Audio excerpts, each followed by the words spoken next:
Assalamualaikum warahmatullahi wabarakatuh. Hello, welcome to biology class. Kembali ke kelas biologi, kita akan belajar materi biologi yang mengasihkan dan tentunya kita masih akan membahas materi seputar virus, tetapi dengan topik yang berbeda. Dan kali ini materi kita adalah replikasi virus atau perkembangbiakan virus. Mungkin kita bertanya, apa sih replikasi virus itu? Gimana cara virus berkembang biak dengan cepat di dalam tubuh kita? Jadi di sini akan diuraikan kalau replikasi virus itu proses pembentukan dan perbanyakan komponen-komponen virus. Dan ternyata mereka memiliki trik khusus yang mampu mengecoh sistem pertahanan tubuh dan berhasil meniru diri mereka sendiri dalam jumlah yang sangat besar. Keren kan?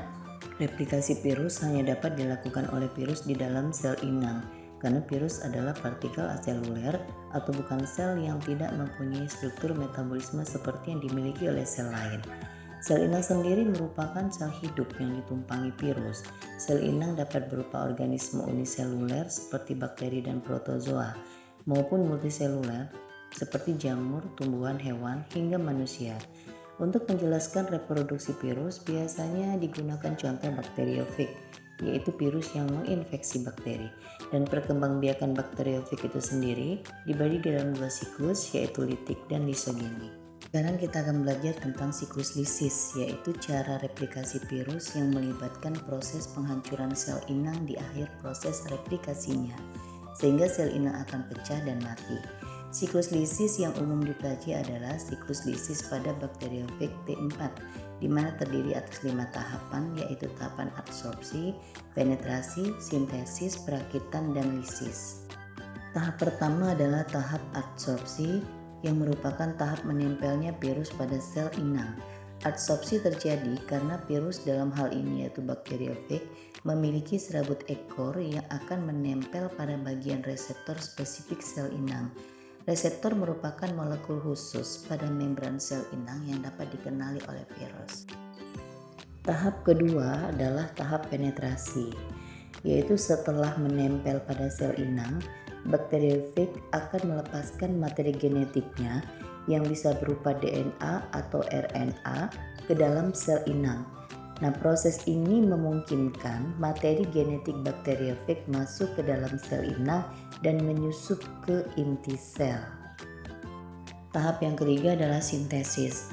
Tahapan ini merupakan tahapan materi genetik virus yang telah masuk ke inti sel akan menggunakan mesin sel inang untuk menghasilkan lebih banyak salinan dari dirinya sendiri, yaitu untuk pembentukan bagian-bagian virus dan perakitan virus yang baru.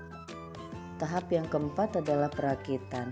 Pada tahap ini terjadi perakitan partikel virus baru dari komponen-komponen yang dibuat di tahap sintesis. Berupa kapsid, materi genetik, dan bagian ekor akan dirakit menjadi partikel bakteriofag T4 utuh dan kompleks. Tahap terakhir adalah tahap lisis, di mana pelepasan virus baru dari sel inang karena sel inang pecah mengakibatkan rilisnya virus-virus baru ke dalam lingkungan sekitar dan siap menyerang sel inang lainnya. Biasanya dalam satu kali siklus lisis, bakteriofag T4 memerlukan waktu kurang lebih 20-30 menit dan dihasilkan sekitar 100-200 partikel virus baru yang siap menginfeksi sel inang baru.